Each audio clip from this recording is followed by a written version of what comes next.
Hello and welcome back to Girl Horror on the Fly. It's me, Alice, and it's currently Sunday morning. It's 10 a.m, which is, maybe this is the time to record. I was going to say this is not the normal time to record, but who makes the rules really? Welcome back. Today I want to talk about queer horror and Pride Month and the mixed feelings that I have about the whole thing as a queer person. And I really want to be celebratory because there is so much to celebrate. But I also feel like we have to acknowledge that things can be pretty tough at the moment for a lot of people. And I just want to work out how to find the little moments of joy despite that. But also just kind of talk about horror like as a avenue, as a format to do that. Because for me it is, even though it's horrible. Don't know what that says about me. I don't know. I'm just going to dive right in. I've got some questions that I've written for myself that I haven't planned what I'm going to say. Again, that's the whole point of the On the Fly episodes. So let's just see where we go. So my first question to myself is, when did I first notice that queer people seemed especially drawn to horror? And I actually don't really know the answer to this one because I don't think there was like a moment for me where I thought, oh, okay, this is a safe space. I also will caveat this by acknowledging that horror is not always a safe space for queer people. Horror doesn't always get it right. There are people within the horror community who are very much not a safe space for queer people. Like I think at its core, the horror genre, the horror community is like a queer friendly space. And if it's not, then we've got more work to do. When did I first notice queer people seemed especially drawn to horror?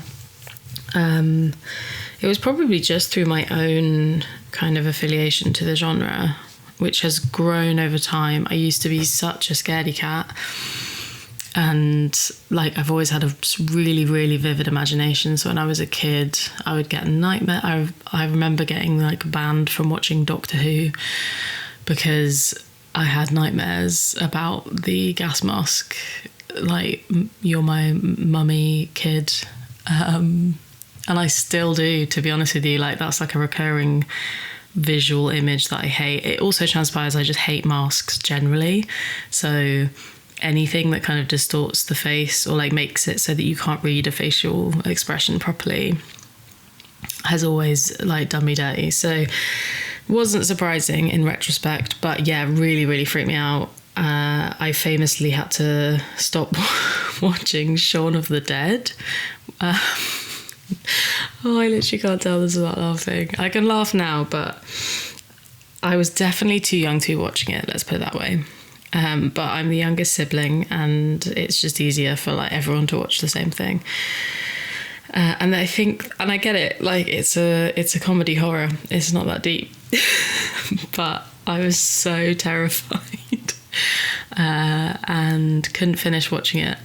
And my brother came in, we were sharing like a twin bedroom at the time, and I had gone up to bed and was like quaking in my little booties, and he comes up and like walks into the light in the hallway is on, and the room I'm in it has no lights on, and he like walks from the hallway into the room doing like a zombie impression and making and like fair play to him, it was a very good impression, and I started screaming.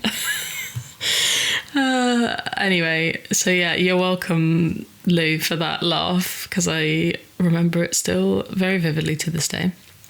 And that became a fear of zombies that lasted for a very, very long time. I did go back and finish Shaun of the Dead not long after, and realised it's actually not that scary. It's okay, guys. But yeah, still couldn't, like, also my next kind of instance of zombie horror was watching The Crazies, and like feeling like, okay, I got this, I'm good now.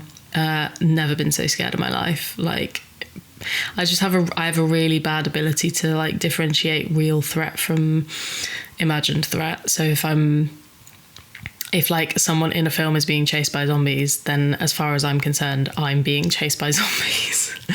But having said that, my partner and I have got through. So he introduced me to, I can't remember what the first, we did like we're going to tackle the zombie fear, because I already had become a horror lover, but still couldn't touch zombies. So he was like, okay, we're gonna do this. I think it was 28 Days Later. Maybe not. I don't know. I can't remember anyway. So we have since tackled zombies, and that zombie horror is now like maybe my favourite horror genre. Also, sorry if you can hear noise in the background. My neighbour is drilling the walls, which is really nice. But yeah, zombie horror is now like my favourite horror. Or one of my favourite horrors. That's an impossible question. Why was I talking about this? I don't even know. But yeah, I think just like finding my own comfort in the horror genre and like using it as a way to face my fears as a scaredy cat. And like, I don't know, I think this is me being judgmental, but I feel like when I was younger, when I would meet someone, if they were into horror, they were normally like more of a me kind of person, which makes sense. So it was like almost a signifier in its own right. And like, not that I've ever been a loudly queer person, but I've also always been a bit of a freak. So I think like to have that common ground has always made for safe spaces in my life. I don't know. Also, like Jennifer's Body, that was a moment in time for me and for every other queer person that's ever existed, I think. And I know that there are far more, and I'm going to say it, far better examples of queer horror, but Jennifer's Body is it's just iconic. I'm sorry, it's so of its time. Like, I'm a 90s baby, and it just was, there's so much like context to that time that comes through in the film in like a very, I mean, obviously it's not a subtle film, but like there are a lot of subtleties to the message, the story, the characters that I just think like just make it amazing. And it's just great. I love it. Okay, my next question to myself is, have I ever identified more with the monster than the hero? Yes, well, obviously. Absolutely. And not even in a self-deprecating way necessarily. Actually, I find it quite reassuring, not reassuring, like validating, and like a good reminder to myself that, like, I think everyone, well, I shouldn't speak for everyone. I have definitely like had this perspective put on me growing up of like, you need to be good and beautiful and perfect at everything you do and blah blah blah. That definitely was internalized for a very long time. And so I've found like the moments where I've related to or identified more with the monster than a hero have made me sit up straight and smile, because it's like, actually, like, where has that even come from? Like, I can be whatever like I am. I'm like trying really hard not to turn this into a motivational speech, but be the monster, guys, be the freak. It's great. And like, I think it obviously depends which monster we're talking about. Like, I'm not encouraging anybody to become a murderer or, you know, whatever. Like, but I'm especially interested, obviously, in girl horror. And I think the girl monster, whether that's like, you know, the sweet young girl who's actually possessed or whatever, or like all the way to the kind of hag trope. Like, I'm obsessed with hags. I think it's such an interesting kind of concept that really pokes at something that even now no one really, no, that's not true, but very few people really are happy to talk about, which is this like expiration date on a woman, and this like, I don't know, monstification of women as soon as they hit that kind of expiration date. And also this assumption, like it really plays with this image that like as soon as you are kind of past it, as it were, as in like you aren't like supple and gorgeous, like you've got wrinkly skin, your boobs are sagging, like your hair's gone grey, whatever, like all of these things that are literally just a natural part of life. Sorry, I'm not laughing because it's funny, I just think it's ridiculous. Because it's like it plays with this idea of like as soon as that happens, then that you have no value left, you have no worth left, like you are just a hag, and you're just this like physical manifestation of the fear of a woman growing old.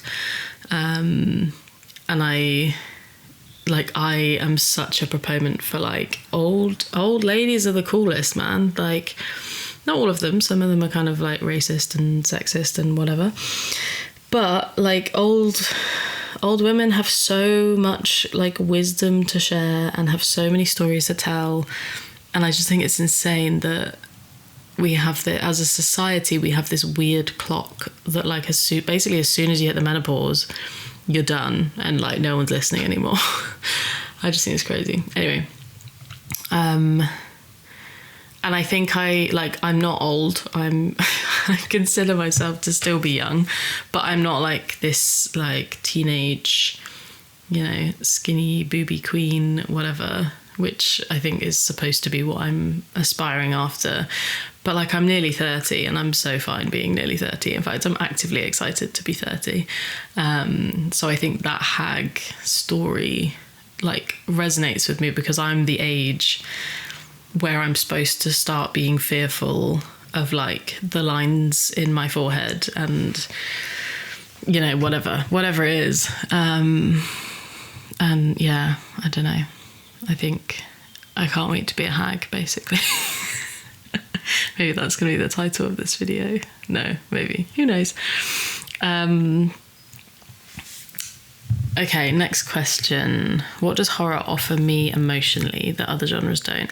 Honestly, just a release. Like, I love all films, don't get me wrong. Not all films, some are very bad, but I love all genres. I can find a film that I like in all genres.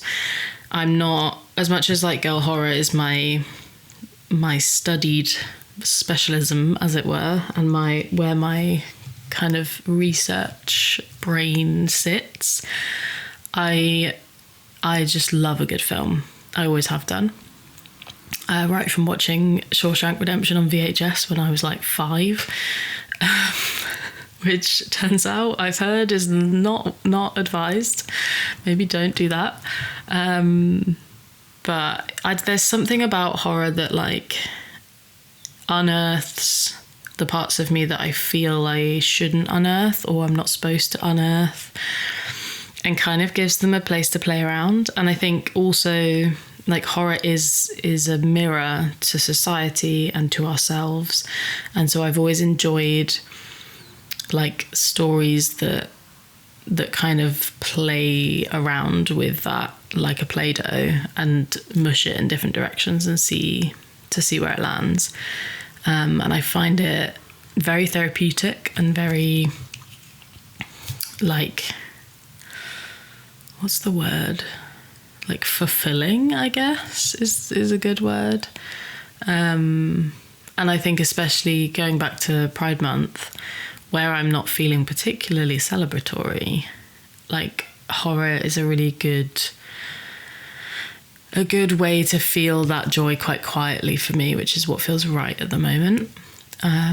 Because it is a safe space for those ideas that, like, yeah, unfortunately being queer is an idea that is something that I don't feel uncomfortable with, but you know, we've been taught that it's not something we should unearth, as it were. Yeah. So I have more questions, but I'm going to talk about just the first films that kind of pop into my head, that I think were like flagship safe space queer horror moments for me.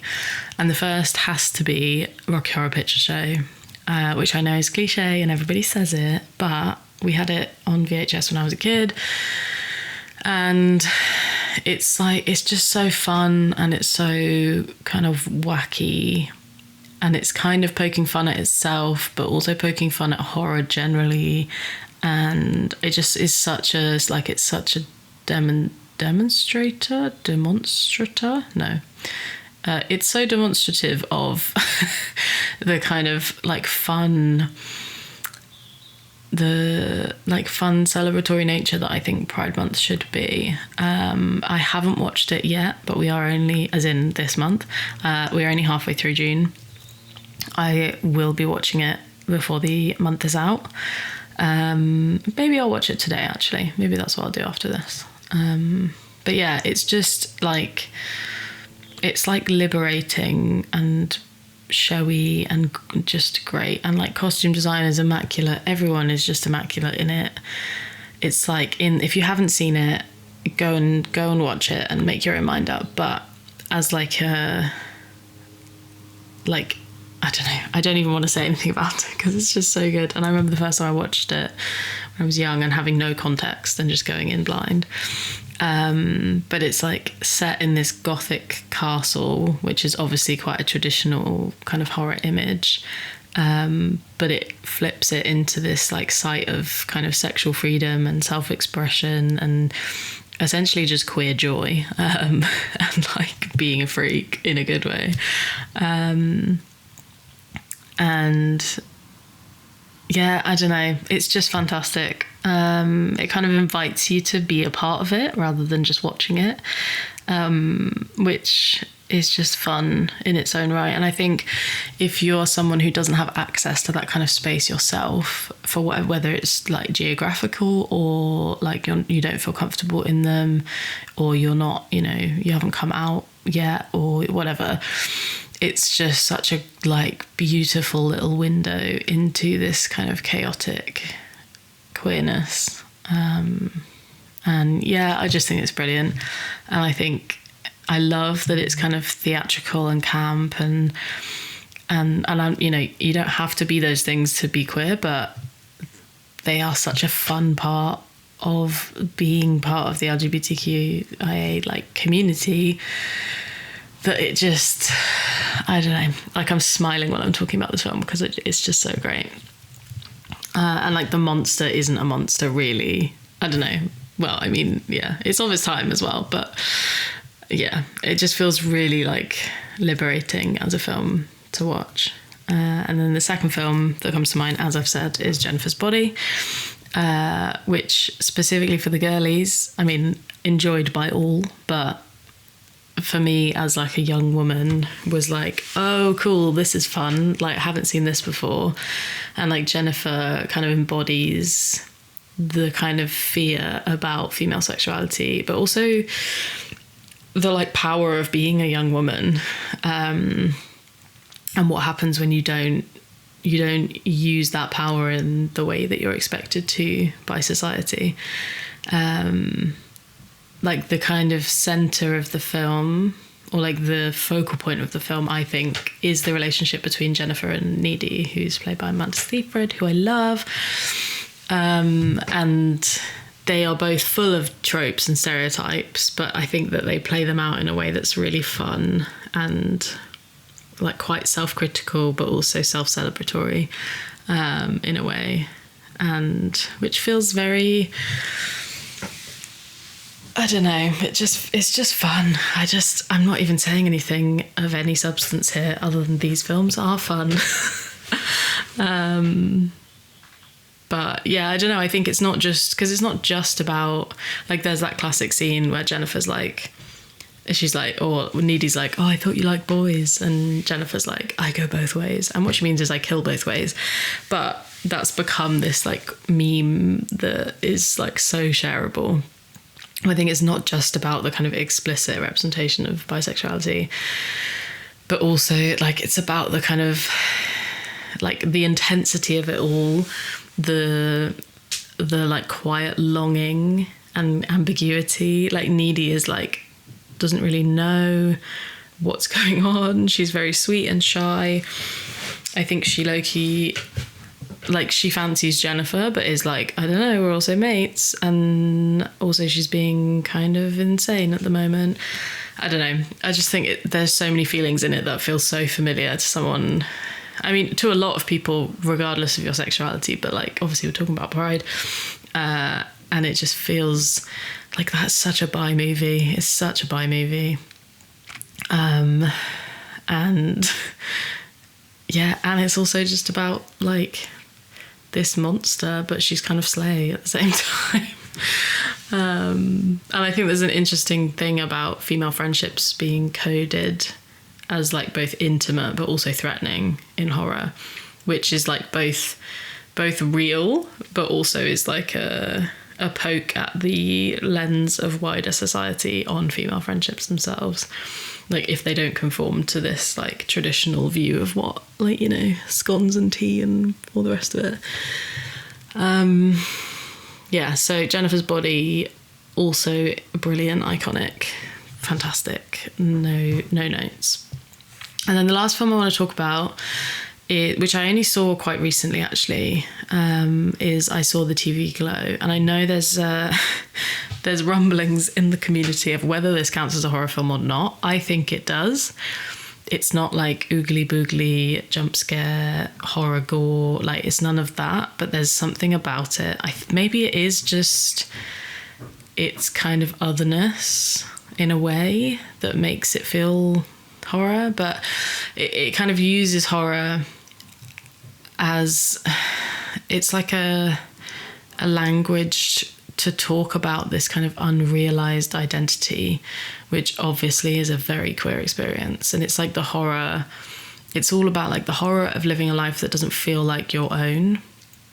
And it just paints this picture in such a beautiful way, and it's really gentle and very thought-provoking, but also kind of quite innocent in a way. And it's like, it's not, so the central kind of fear isn't about death, but it's about not ever becoming who you truly are, which is just such, like, it's such a poignant kind of message. But it also, yeah, like I said, it does it in a really fun way. Like the TV is kind of a portal to these alternate identities and futures, and like, I don't know, it just feels really innocent and quite childlike in its way of approaching it. Like, I don't know, it kind of feels like a game you'd play when you're a kid somehow. It, like, to try and process whatever you're feeling at the time. And like, I know this film has resonated really strongly with like trans and queer kind of groups and experiences of that recognition of the self. Sorry, interrupted again by the next door neighbour. That was a very poignant moment to interrupt. If you hear noises, just pretend you don't. There's nothing I can do about it. But yeah, I just think, like, because a lot of horror talks about the fear of transformation, like it's about like the pain and the like psychological process of transforming into something else, like whether it's like Black Swan, the like transformation into the swan, it's like that's all, the fear is all there. But actually this film kind of flips it and is like, oh, actually it's more scary to never transform and to stay in these shoes that you're outgrowing. And I just think that's, I don't know, it's such a different take and a different film, and it's just beautiful. It's really, really beautiful film. If you haven't seen it, I'd recommend watching all of these films because they're great. But yeah, I just think it kind of talks about this grass is greener mentality that I think everybody has to some extent. But like the kind of feeling of like that your real life is happening somewhere else and you can't get to it, or like you can only kind of watch it through a TV screen. Yeah, it's just really, really beautiful. And I think it has a lot to say and a lot can be taken from it. Okay, so I've been talking far longer than I meant to, which is classic.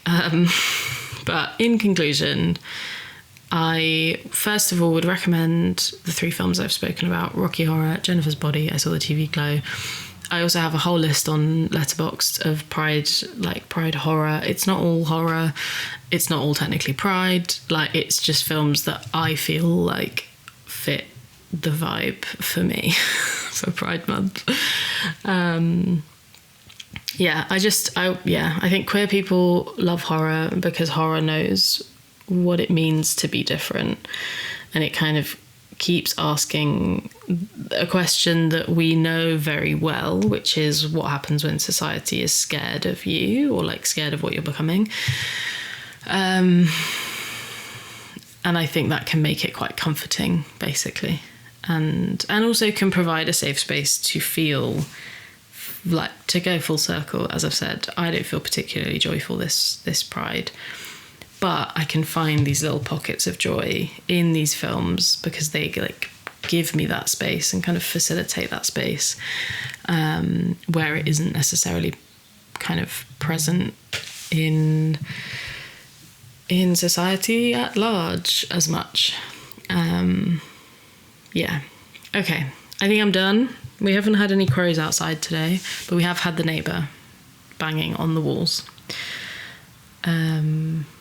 That's what I have to say. I just want to say happy Pride Month to all you gorgeous queer people and allies. And it's a hard time and there's a lot going on, and we've got like so much. We've got so much to be grateful for and celebrate, but there's also a lot of shit stuff happening. There's also a lot of bad stuff happening. And I think it's okay to kind of acknowledge that. I don't think like go ham and celebrate if that is how you feel. No criticism. I'm happy for you. I love that for you. I'm not feeling that massively, but I think that's okay. Okay, I'm going to shut my trap now. So here we are. How long are we on? Half an hour. That's okay. I think half an hour is okay. Okay, I'm going to go, but I love you lots. Thank you so much for listening, and I hope that this chat has felt good and affirming, and I hope you have a lovely day. Okay, stay girly, stay horrifying, all the usual, and we'll catch up soon.